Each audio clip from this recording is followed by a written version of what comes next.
Hello વિદ્યાર્થી મિત્રો, આજે આપણે સ્ટાન્ડર્ડ 12 ઇંગ્લિશ યુનિટ 3 રીડ 1 આપણે તેનો પહેલો ભાગ બનાવ્યો. પહેલા ભાગની અંદર આપણે ચર્ચા કરી એના એક પોઈન્ટની, બરાબર. તો આપણે હવે જે 3 પોઈન્ટ બાકી રહ્યા એની ચર્ચા હવે કરશું. તો જોઈએ આપણે આગળ. સેલ્ફ હિપ્નોસિસ એટલે કે આત્મસંમોહન. You can use this self hypnosis state to relive mental stress. શું કહે છે કે માનસિક તણાવમાંથી રાહત મેળવવા તમે આ આત્મસંમોહનનો ઉપયોગ કરી શકો છો. જોઈએ આગળ. ટ્રાય ધ ફોલોઈંગ એક્સરસાઇઝ એટલે કે નીચેની કસરત કરો. જોઈએ. It becomes easier with your eyes closed એટલે કે આંખો બંધ રાખીને તે કરવી ખૂબ સહેલી બનશે. જોઈએ.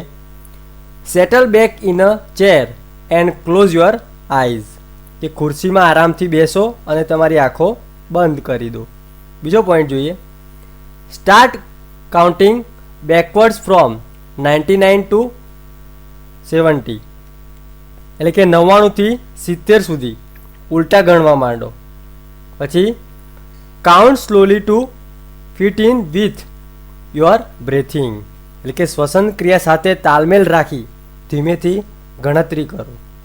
નાવ count down from 69 to 30 will imaging walking down the steps of a beautiful staircase એટલે કે એક સુંદર સીડીના પગથિયા ઉતરી રહ્યા છો એવી કલ્પના કરતાં કરતાં 69 થી 30 સુધી ગણતરી કરો, ઉલટી ગણતરી, બરાબર.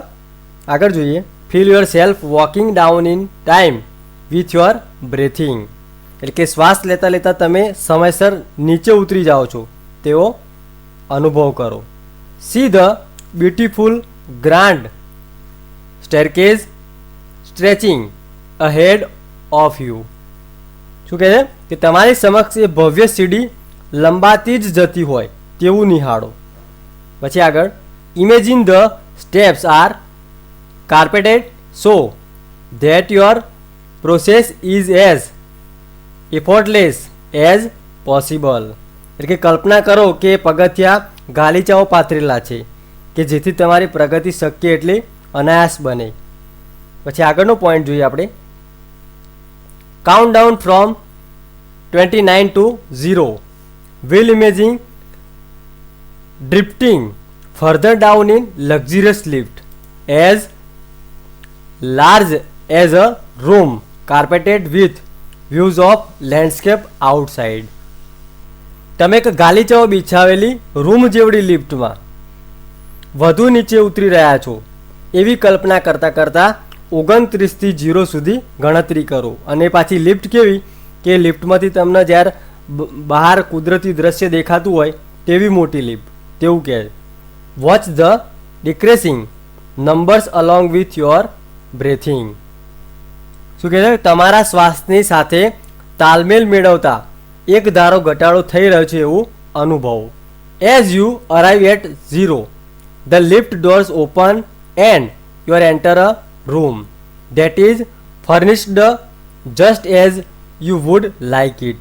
શું કહે છે કે જેવા તમે 0 પર પહોંચો છો લિફ્ટના બારણા ખોલી જાય છે અને તમને રુચિકર ફર્નિચર ધરાવતા રૂમમાં પ્રવેશો છો એટલે કે રસપ્રદ ફર્નિચર ધરાવતા રૂમમાં પ્રવેશો છો.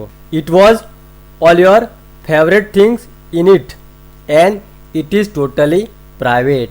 તેમાં બધી જ તમારી પસંદગીની ચીજ વસ્તુઓ છે અને સંપૂર્ણ ખાનગી છે. આગળ શું કહે. Find a comfortable chair in your room and settle back in it એટલે તમારા રૂમમાં તમે એક આરામદાયક ખુરશી લો, તેમાં બેસી જાઓ. Remain there in your imagination until you feel rested and refreshed, then open your eyes again.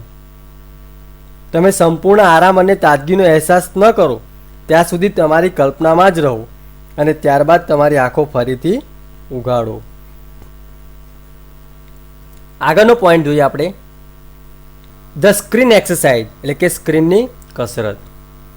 Van emotions have taken you over, it becomes nearly impossible to think clearly. શું કહે છે કે જ્યારે તમારા પર લાગણીઓ હાવી થઈ જાય અને સ્પષ્ટપણે વિચારવાનું લગભગ અશક્ય થઈ જાય, then it becomes very easy to make unwise decisions or to agree to something which is not to your advantage. શું કહે કે એ પછી મૂર્ખામી ભર્યા નિર્ણયો લેવાનું કે તમારા હિતમાં નથી એવી બાબતોને સ્વીકારી લેવાનું ખૂબ જ સરળ થઈ જાય છે. આગળ જોઈએ, the screen exercise shows you how to step back and emotionally detach yourself from your current situation so that you can see more clearly what is going on. એટલે કે આ સ્ક્રીન કસરત તમને કેવી રીતે પરત આવવું અને વર્તમાન પરિસ્થિતિમાંથી તમારી જાતને ભાવાત્મક રીતે અલગ કેવી રીતે કરવી તે દર્શાવે છે કે જેથી શું ચાલી રહ્યું છે તેનો સ્પષ્ટ ખ્યાલ આવે.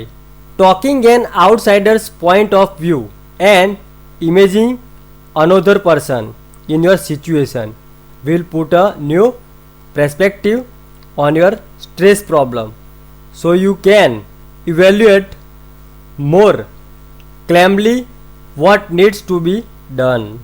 એટલે કે બહારની કોઈ ત્રીજી વ્યક્તિના મતને ધ્યાનમાં લો અને બીજી વ્યક્તિને તમારી સ્થિતિમાં રાખીને કલ્પના કરશો તો તમારા તણાવની સમસ્યા માટે એક નવું યથાર્થ દર્શન થશે કે જેથી તમે શું કરવાની જરૂરિયાત છે એ શાંતિથી મૂલ્યાંકન કરી શકશો. With your eyes closed think about the situation that is currently causing you stress. એટલે કે આંખો બંધ કરીને તમે અત્યારે જે પરિસ્થિતિથી તણાવ થઈ રહ્યા છો અથવા તણાવ થઈ રહ્યો છે તેને વિશે વિચારો.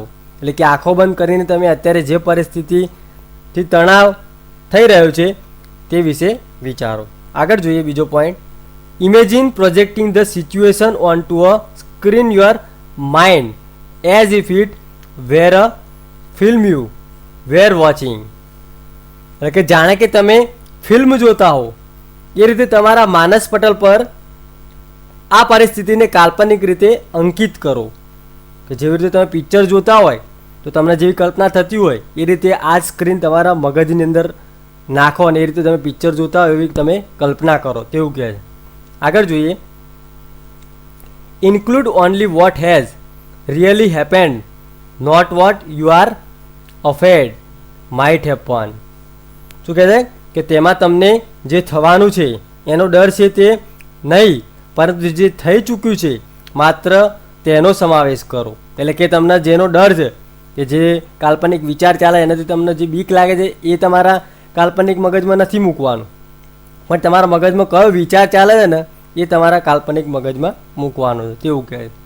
આગળ જોઈએ, replace your self in the film with someone else of the same gender. એટલે કે તમારા જ જેન્ડરની ફિલ્મમાં દર્શાવેલ વ્યક્તિ તમે પોતે જ છો એમ માની લો. એટલે કે અંદર જે પણ છે એ તમે પોતે જ માની લો. પછી આગળનો પોઈન્ટ જોઈએ, watch the film as an outside observer. એટલે કે તમે બહારના દર્શક તરીકે રહીને જ ફિલ્મ નિહાળો છો. આગળ જોઈએ, how do you feel about what is going on the film. ફિલ્મમાં જે ચાલી રહ્યું છે તેનો તમને કેવો અહેસાસ થાય છે. પ્રશ્ન પૂછે છે કે ફિલ્મોમાં જે ચાલી રહ્યું છે તેનો તમને કેવો અહેસાસ થાય છે. પછી બીજો પ્રશ્ન શું થાય કે what advice would you give the person who is replacing you on the screen. એટલે કે તમારી જાતને ફિલ્મની જે વ્યક્તિને સ્થાને મૂકી છે તેને તમે શી સલાહ આપશો. એટલે કે તમે બીજાના પિક્ચર અંદર પિક્ચર મગજની અંદર ચાલતું હોય તો આપણે બીજા વ્યક્તિને અંદર મૂકીને પછી જોવાનું, પછી વ્યક્તિને શું પ્રોબ્લેમ છે આપણે જોશું અને પછી આપણે એને સલાહ આપશું. તે પૂછે છે કે તમે સલાહ આપી તો તમે કઈ સલાહ આપી અને તમે બીજી વ્યક્તિને પોતાની જગ્યાએ મૂકી અને જોશો તો તમને કેવો અહેસાસ થાય તેવું પૂછે છે. આગળ જોઈએ, open your eyes again and act on your oven advice. ફરી તમારી આંખો ખોલી દો અને જે સલાહ આપી એ પ્રમાણે વર્તવાનું શરૂ કરી દો. એટલે કે તમે ફરીથી આંખો ખોલી દો અને પેલા વ્યક્તિને તમે જે સલાહ આપી હતી એ સલાહ પોતે વર્તવાનું શરૂ કરી દો, તેવું કહે. બરાબર. આપણે જોઈએ છેલ્લો અને લાસ્ટ પોઈન્ટ, એન્ટિસિપેટિંગ સક્સેસ, એટલે કે સફળતાની પૂર્વધારણા કરું. એમાં આગળ જોઈએ, when life becomes too hectic we can end up feeling mentally tied in knots. શું કહે છે કે જ્યારે જીવન અતિશય પ્રક્ષુબ્ધ બની જાય ત્યારે આપણે માનસિક મૂંઝવણમાં મુકાઈ જઈએ છીએ. આગળ જોઈએ, nothing seems easy and positive, એટલે કે કશું સરળ અને હકારાત્મક લાગતું નથી. Pessimism sets in and we can not see a way out of our current problems, એટલે કે નકારાત્મકતા ઘર કરી બેસે છે અને સાંપ્રત સમસ્યાઓમાંથી કોઈ રસ્તો નીકળતો દેખાતો નથી. પછી આગળ જોઈએ, we can open a source of optimism with the technique of anticipating success, એટલે કે આપણે સફળતાની પૂર્વધારણાની તરકીબથી હકારાત્મકતાઓનો સ્ત્રોત શરૂ કરી શકીએ છીએ. આગળ જોઈએ, settle back in a chair and close your eyes, એટલે કે ખુરશીમાં આરામથી બેસો અને તમારી આંખો બંધ કરી દો. બીજો પોઈન્ટ જોઈએ, experience with all your sense what it feels like to have achieved something and enjoy the resulting feelings of relief and elation, એટલે કે તમે જે કંઈ મેળવ્યું છે એ કેવું લાગે છે તેનો અનુભવ તમારી સમગ્ર બુદ્ધિગ્રાહ્યતાથી કરો અને તેનાથી પરિણામથી રાહત અને આનંદની લાગણીને માણો. આગળ જોઈએ આપણે, hang on to the positive feelings and bring them back with your into the here and now, એટલે કે મનમાં સતત હકારાત્મક લાગણીનો ભાવ રાખો અને તમે જ્યાં પણ હો ત્યારે હરદમ તમારા મનમાં સ્થિર રહો અથવા સ્થિર કરો. ઓપન યોર આઈઝ અગેન, ફરી એકવાર તમારી આંખો ખોલો. આગળ જોઈએ, make sure you don't get all tangled up in considerations about how the situation will resolve itself, એટલે કે ખાતરી કરી લો કે તમે કરેલી ધારણાઓમાં આ પરિસ્થિતિનો હલ કેવી રીતે નીકળશે એ બાબતે તમે ગૂંચવાઈ તો નથી ગયા ને. It will look after itself as long as you keep your aim firmly in mind, એટલે કે તમે અગર દૃઢ નિશ્ચય હશો તો પરિસ્થિતિ આપમેળે તેનો હલ શોધી લેશે.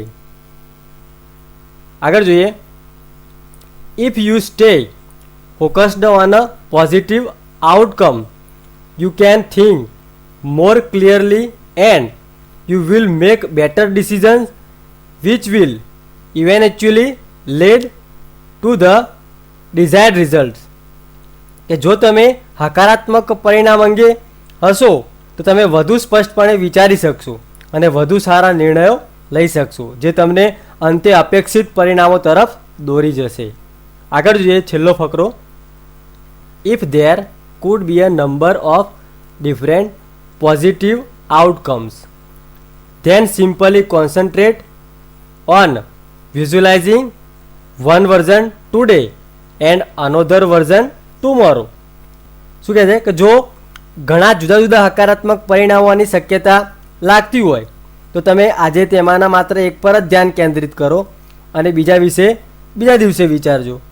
આગળ જોઈએ છેલ્લો ને last point, this is not an exercise in correctly predicting the future but rather a way of clearing negative thoughts from your mind and focusing on a positive state, એટલે કે આ કોઈ એવી કવાયત નથી કે કસરત નથી કે જેનાથી ભવિષ્યની સાચી આગાહી થઈ શકે, પણ મનમાંથી નકારાત્મક વિચારોને જાકરો આપવાનો અને હકારાત્મક સ્થિતિ પર ધ્યાન કેન્દ્રિત કરવાનો એક ઉપક્રમ છે, એવું કહેવા માગે છે. તો આ પાઠની અંદર આપણે ભણ્યા વિદ્યાર્થી મિત્રો. તો આની અંદર આપણે એવું વિચારીએ કે દરેક વ્યક્તિને સ્ટ્રેસ હોય, પણ સારી રીતે જો એને વ્યવસ્થિત રીતે જોવામાં આવે, એના આપણે પોઝિટિવ હકારાત્મક જેટલા પરિણામો નીકાળીએ કે આમ કરવાથી આ સ્ટ્રેસ કે આ તણાવ દૂર થઈ જશે, તેમાંથી ઘણા બધા હકારાત્મક પરિણામો આપણી પાસે. તેમાંથી શું કરવું પડે? આપણે ગમે તે એકને પસંદ કરવાનું, એના પર કામ કરવાનું. પછી એ જો એનું વ્યવસ્થિત જો નિરાકરણ ના આવે તો ફરીથી બીજાને લેવાનું. તો આમાં તમને ખૂબ મજા આવી છે તેવી આશા રાખીએ. તો થેન્ક યુ વેરી મચ.